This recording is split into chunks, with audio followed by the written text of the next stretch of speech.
श्री गुरुचरण कमलेभ्यो नमः। श्री सुखदेव गोस्वामी जी कहते हैं, अरे राजा परीक्षित, वैष्णव भगवान का आदमी होता है और भगवान का प्रतिनिधित्व करता है पृथ्वी पर। वो सबसे प्रेम करता है। जो कोई उससे जलता है, द्वेष करता है, तो भी उससे प्रेम करता है। जो कोई उसको दुख देता है, उससे भी प्रेम करता है। लेकिन जो आदमी उसको दुख देता है ना, वो आदमी अपराधी बन जाता है। इसलिए वैष्णव अपने दुख से दुखी नहीं होता। जो उसने दुख दिया किसी तरह का, उससे दुखी नहीं है। वो दुखी इस बात से है कि वो आदमी जिसने दुख दिया है वो नरक में जाएगा, इससे दुखी रहता है वैष्णव। तो वैष्णव प्राइवेट में भगवान से प्रार्थना करता है, क्योंकि वो नहीं चाहता कोई नरक में जाए उसके कारण। तो वो प्रार्थना करता है भगवान से, हे भगवान, इसको दुर्गति से बचाइए, ये जाएगा नरक में। हे दीनबंधु, मैं नहीं चाहता वो नरक में जाए, उसको आशीर्वाद दीजिए हे जगन्नाथ। ऐसे दया से परिपूर्ण होकर के प्रार्थना करता भगवान से। उसको कहते हैं सत्य वैष्णव, सद्गुरु। ऐसा होता है। इसके अनेक उदाहरण हैं। एक देता हूं। एक वैष्णव जंगल में कुटिया बना के रहते थे और रोजाना बड़े प्रेम से भजन करते थे। नदी में स्नान करना और जो कुछ मिल जाए उसको पका के भोग लगा के खाना और भजन करना, शास्त्र पढ़ना। तो कैसे भी राजा को मालूम पड़ गया कि यहां एक वैष्णव रहता है इस जंगल में और वो बहुत शुद्ध है। तो पहुंचा वह राजा, ढोक लगाया, महाराज मेरे यहाँ पधारिए, आपके चरण आप पड़ जाए मेरे यहाँ तो मेरा राजमहल शुद्ध हो जाए, मेरे यहाँ पधारिए। तो वैष्णव ने कहा कि मैं आपके यहाँ जाऊं, मेरा नित्य नियम मर जाएगा, मैं नहीं आज अब जा सकता, मैं कुछ समय अभी ऐसे ही रहूँगा, बाद में आइएगा, मैं चलूँगा। राजा ने कहा, देखा माला कर रहा है, भगवान का फोटो है, जो पकाता है, भोग लगाता है, उसे देख लिया। राजा तो होशियार होते हैं। तो राजा ने चरण पकड़ लीजिए, मेरे को दीक्षा दे दीजिए, मेरे गुरु बन जाइए, मैं तभी छोड़ूंगा आपके चरण। तो वो गुरु जी ने पूछा 4 नियम, तो मांस मछली मदिरा प्याज लहसुन खाते हो क्या? उन्होंने कहा नहीं। अच्छा, जुआ सट्टा खेलते हो क्या? नहीं। परनारी पकड़ते हो क्या? नहीं, मेरे पास पत्नी है स्वामी जी। किसी तरह का नशा नहीं करते हो, बीड़ी तम्बाकू? नहीं। तो राजा को दीक्षा दे दिया, दीक्षा मिल गई राजा को, चला गया। अब जब समय बताया स्वामी जी ने, तब आएगा ना राजा। तो एक दिन राजा तो अपने महल में है, स्वामी जी अपनी कुटिया में हैं। एक दिन स्वामी जी को इच्छा हुई, चलते हैं घूमने के लिए। घूमने निकल गए स्वामी जी और घंटा हो गया, 1.5 घंटा हो गया। रास्ते में एक गन्ने का खेत मिला, शुगर केन गन्ने को बोलते हैं, गन्ने का खेत मिला उनको। तो उन्होंने सोचा रही थे गन्ने का खेत है, कोई है नहीं, चलो 2-4 तोड़ लेते हैं। तो तोड़े उन्होंने, तोड़े तो आवाज हुई तोड़ने की। तो आया मालिक, पकड़ लिया स्वामी जी को रंगे हाथ। तो कैसे स्वामी हो तुम, चोरी करते हो? उन्होंने कहा मैंने देखा यहाँ कोई नहीं था, इसलिए मैंने 2-3 तोड़ लिए। मैं पहली बार देखा गन्ने का खेत, इसलिए मैंने तोड़ लिए, क्योंकि मुझे मालूम है गन्ने मीठे होते हैं, तो मैंने तोड़ लिए। ये तो सब कुछ तो भगवान का है, हम खाली हाथ आए खाली हाथ जाएंगे, किसी का नहीं। ऐसे कुछ बोले स्वामी जी तो वो लाल हो गया किसान। किसान वैसे तो अनपढ़ होते, मोटी बुद्धि उनकी, तो क्या हुआ, वो पीट दिया स्वामी जी को। स्वामी जी के हाथ से गन्ने छुड़ा के गन्ने से पीट दिया, पिट गए स्वामी जी। चले आए वहां से दुखी कि इसने तो अपराध कर दिया, हे भगवान आप उसको नरक में मत भेज दो, हे दीनबंधो। जा करके अपने कुटिया में जाके प्रणाम किया भगवान को। वो जो पड़े गन्ने के निशान शरीर में, उसकी चिंता नहीं है, चिंता तो उसकी है कि वो नरक में भोगेगा जाके। नहीं चाहते, कोई साधु नहीं चाहता कोई दुखी हो जाए। पर दुखी दुखी पर सुखी सुखी, दूसरे के दुख से दुखी रहता है साधु, दूसरे के सुख देख करके वो सुखी होता है साधु। मतलब ही नहीं होता साधु, अपनी भलाई नहीं चाहता साधु, वो तो असंभव है। सब कुछ संभव है, अपनी भलाई, हे भगवान मेरी भलाई हो, मेरा दिन अच्छा जाए, असंभव है। ये प्रार्थना नहीं करेगा साधु, वो तो साधु का विरोध ही करेगा ऐसा। अब तो कैसे न कैसे राजा को पता पड़ गया, क्योंकि मोटी बुद्धि होती है, गांव में जाके घर में 2-4-10 से कह दिया फलानी जगह वो साधु रहता है, उसने गन्ने चोरी किए, मैंने उसमें 10 लगाए, कुछ ऐसे बोलते हैं। गांव में जाके बोला उसने, गांव में थोड़ी चल आवाज पहुंच गई, सब जगह पहुंच गई। 10-5 दिन 15 दिन में राजा के पास पहुंच गई बात, राजा के पास पहुंच गई। राजा कान खड़े हो गए, मेरे गुरु जी को पीट दिया। अच्छा, मेरे गुरु जी को बुलाओ, रथ भेज दिया, गुरु जी को बुलाया, आ गए गुरु जी, क्योंकि वो समय हो गया आने का। अब तो किसान को बुलाया, किसान साहब आ गए, बैठ गए, और गुरु जी बैठे गद्दी पे, राजा बैठा नीचे चरणों में। देखा किसान ने, और वही साधु है, मैंने पीटा इसको। उसने ढोक नहीं लगाया अभी तक, वो तो चोर है ऐसा बोल रहा है वो, ये तो ढोंगी है, ये तो मूर्ख है, ऐसा सोच रहा है किसान।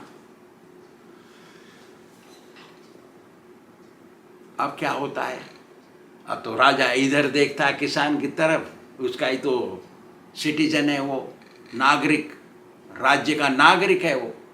किसान की तरफ देखा, फिर गुरु जी की तरफ देखा ऊंचा सिर करके, क्यों गुरु जी बैठे हैं ऊपर। तो महाराज गुरुदेव, तब अब सुनाई दे दिया उसको, गुरु जी है इनके, गुरुदेव बताइए इसको क्या दंड दिया जाए। यही एक कथा आती है रामायण में, मैं अब यहाँ नहीं बताऊंगा क्योंकि भागवत चल रहा है।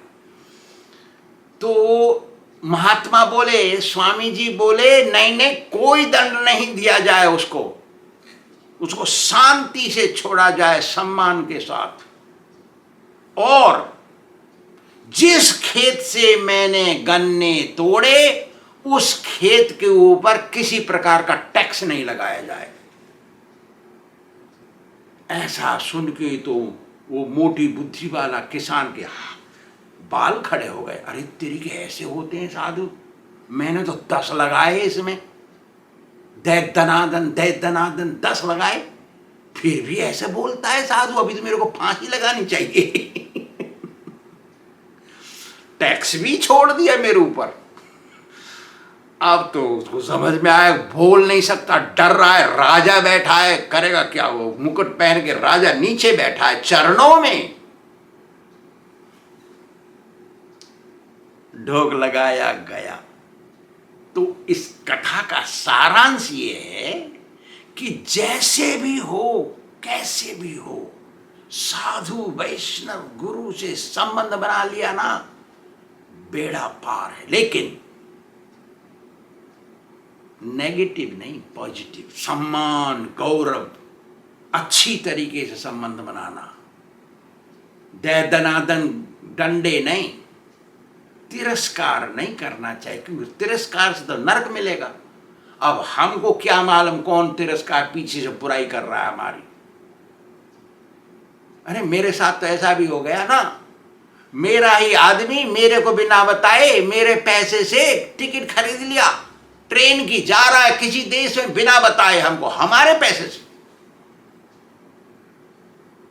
ऐसा होगा? मेरे ही जिले में, मेरे ही तहसील में जन्म लिया है वो, और मेरे पुरखों का जजमान है वो, और मेरे पैसे से टिकट खरीद लिया और बताया नहीं किसी में आश्रम को, चला गया। ऐसे भी होते हैं। तो तिरस्कारजनक संबंध नहीं बनाना चाहिए।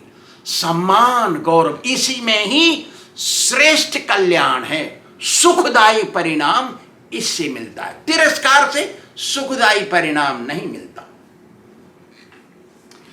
श्री सुखदेव गोस्वामी आगे कहते हैं, अरे परीक्षित, नारद मुनि कहते हैं युधिष्ठिर से कि जब प्रहलाद ने भगवान से अपने पिता के अपराध को क्षमा करने के लिए वरदान मांगा, तब भगवान बोले, अरे प्रहलाद, क्यों चिंता करता है रे? तेरे जैसा भगत किसी के घर में जन्म ले लेना तो उसके 21 पुरखे चले जाते हैं वैकुंठ। आश्चर्य हो गया। तो बोलते हैं भगवान, त्रिसप्तभी पिता पूत पितृभी सह ते अनघ यत साधोस्य कुले जातो भवान वै कुल पावन। अरे प्रहलाद, अरे शुद्ध महात्मा, अरे शुद्ध वैष्णव, तेरे से शुद्ध कौन है? अनघ माने पाप रहित। निश्चित रूप से तेरे पिता शुद्ध हो गए हैं। इतना ही नहीं, तेरे 21 पुरखे, 7 पिछले, 7 आगे के और 7 मैया के, 21 पुरखे शुद्ध हो गए, क्योंकि तेरे जैसा शुद्ध भगत इस कुल में जन्म लिया है। देख, 7 पुरखे तो तेरे में है नहीं अभी, पिछले, क्योंकि तेरे पिता का नाम है हिरण्यकशिपु, उसके पिता का नाम है कश्यप मुनि, उसके पिता का नाम है मरीचि, उसके पिता का नाम है ब्रह्मा, उसके पिता का नाम है मैं। तो हम तो 5 ही हुए, तो 7 पुरखे। तो साधारणतया हे प्रहलाद, पीछे के 7, आगे के 7 और मैया के 7, 21 पुरखे शुद्ध हो जाते हैं। जिसके कुल में एक शुद्ध भगत पैदा हो जाता है। जिसके कुल में शुद्ध भगत पैदा नहीं होता, नहीं हुआ, जो अपने बेटे को भगत नहीं बनने देना चाहता, ऐसे कुल में हम कुछ नहीं कह सकते। ऐसे कुल को तो स्वयं भक्ति करनी पड़ेगी, और भक्ति होती नहीं इतनी अच्छी। ऐसा सुन करके प्रहलाद जी ने फिर पूछा, हे भगवान, भगत लोग तो तीर्थों में रहते हैं, धार्मिक स्थलों में रहते हैं, वहीं तपस्या करते, भजन करते हैं, और विशेष करके भगत लोग शुद्ध कुल में जन्म लेते हैं, ब्राह्मण शुद्ध, जो बीड़ी नहीं, तमाकू नहीं, चाय नहीं, जिसके घर यहाँ, और वेद शास्त्र पाठ पूजन ऐसा ही होता है। ऐसे कुल में जन्म लेते हैं शुद्ध भगत। तो इनके सामने आप जो बोल रहे हैं शुद्धता शुद्धता, इनके यहाँ तो कीमत नहीं है, क्योंकि वो स्वयं शुद्ध हैं। अरे तीर्थ में रह रहे तो शुद्ध है वो, अरे ऐसे कुल में जन्म लिया शुद्ध है वो, तो आप शुद्ध शुद्ध बोल रहे हैं, तो शुद्ध कैसे? उसकी तो कीमत नहीं है, तो बोल रहे हैं भगवान। भगवान बोल रहे हैं आगे, देख, अरे प्रहलाद, यत्र यत्र च मद्भक्ता प्रशांता समदर्शिनः साधव समुदाचारास ते पूयन्ते विकीकटा। अरे प्रहलाद, जहां कहीं भी मेरा शुद्ध भगत जन्म लेता है ना, वो तो कुल तो शुद्ध होता ही है, लेकिन जो पापमय जगह है वो भी शुद्ध हो जाती है। की कटा उसको कहते हैं जहां गाय खाई जाती है, जहां सूअर खाए जाते हैं, जहां कुत्ते मार के खा जाते हैं, जहां गधे खाए जाते हैं, जहां शराब पी जाती है, जहां गंदा और तरह तरह गंदा काम होता है, उस जगह को कीकट बोलते हैं। यदि वो ऐसी जगह पर भी पैदा हुआ है तो वो जगह भी पवित्र हो जाती है। अरे प्रहलाद, मेरा भगत जहां पे भी रहता है वो जगह शुद्ध तीर्थ बन जाता है। कह रहे हैं निमिषम निमिषार्धम वा यत्र तिष्ठति वैष्णवा तदेव परमम स्थानम तत्तीर्थम तत्तपोवनम। जहां कहीं भी मेरा शुद्ध भगत, शुद्ध वैष्णव एक मिनट, एक दिन, एक रात, थोड़े समय के लिए भी रह जाता है, वो तो जगह तीर्थ बन जाती है। सुखदेव गोस्वामी जी आगे कहते हैं, अरे राजा परीक्षित, प्रहलाद को चिंता लगी थी कि उसका पिता शुद्ध हुआ है कि नहीं। क्यों? कि प्रहलाद गुरुकुल में पढ़ा है, शास्त्र पढ़ा है, शास्त्र में लिखा है। देखो क्या सुखदेव जी बोल रहे, विष्णु द्वेषा द्विज द्वेषा द्वेषा च हरिसेविनाम शुद्धिर्न स्यात् महाबाहो प्रायश्चित्ते सतैरपि। जो भगवान विष्णु से द्वेष करता है, जलता है, उनसे शत्रुता करता है, जो शुद्ध परिशुद्ध ब्राह्मण से शत्रुता करता है, द्वेष करता है, जलता है। शुद्ध परिशुद्ध ब्राह्मण उसको कहते हैं जो कोई प्याज लहसुन बीड़ी तंबाकू चाय गुटखा कुछ नहीं खाया हो, ऐसे वंश में ब्राह्मण वंश। ऐसे ब्राह्मण वंश से द्वेष करता है, जलता है, पजरता है, शत्रुता करता है।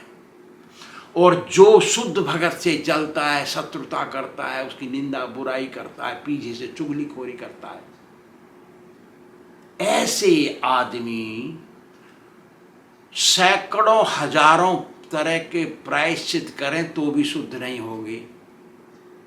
अरे महाबाहु राजा सुनो, मैं बोल रहा हूं, ऐसे पापी दुरात्मा कितने भी प्रायश्चित करें वो शुद्ध नहीं होते। ये बात प्रहलाद को पता, इसीलिए प्रहलाद पूछता है, हे भगवान मेरे पिताजी को शुद्ध कर दीजिए। तब भगवान बोलते हैं, अरे प्रहलाद मैं क्या बताऊं, मैं तो बोल दिया ना ऑलरेडी। 21 वंश परंपरा, 21 जनरेशन शुद्ध हो गई, और कीकट गंदी जगह जहां गाय सुअर कुत्ते खाए जाते हैं वो जगह शुद्ध हो गई। दूसरे की बात तो छोड़ो रे प्रहलाद, तेरा पिता तो शुद्ध हो गया। सुखदेव गोस्वामी जी आगे कहते हैं कि जिस कुल में गधा कुत्ता घोड़ा सूअर कुत्ता और गाय खाई जाती है, शराब पी जाती है, पेट में से पी के आता है, ऐसा कुल भी शुद्ध हो जाता है यदि उनके कुल में एक शुद्ध भगत पैदा हो गया तो भगवान आगे कहते हैं, अरे प्रहलाद, जो कोई तेरे मार्ग का अनुसरण करेगा वो भी मेरा भगत बन जाएगा। अरे प्रहलाद, तू आदर्श है, आगे आने वाले भक्तों का सब तेरे गुणगान करेंगे। अरे प्रहलाद, यद्यपि तेरा पिता, मैंने उसको छू लिया इसलिए वो शुद्ध हो गया है, यद्यपि तेरा पिता मेरे छूने के कारण ऑलरेडी शुद्ध हो गया है, फिर भी तू शास्त्र के नियम के अनुसार इसकी अंतिम क्रिया कर, ले जाओ इसके शरीर को तो भगवान की आज्ञा हो गई, लेके आए शरीर को, लेके दाह क्रिया करे, उसका सारा नियम किए, और 15 दिन बाद उसका राजमुकुट ब्राह्मणों ने आके पहनाया, राजा बना दिया प्रहलाद को। भगवान तो संतुष्ट हो गए थे, शांत हो गए थे। तो देवताओं ने देखा, अरे तो बहुत अच्छी अवसर है, चलो चलते हैं, भगवान से प्रार्थना करते। सब आके प्रार्थना किए हैं भगवान की। शांत नृसिंह उस समय। श्री राधा गोविंद भगवान की जय।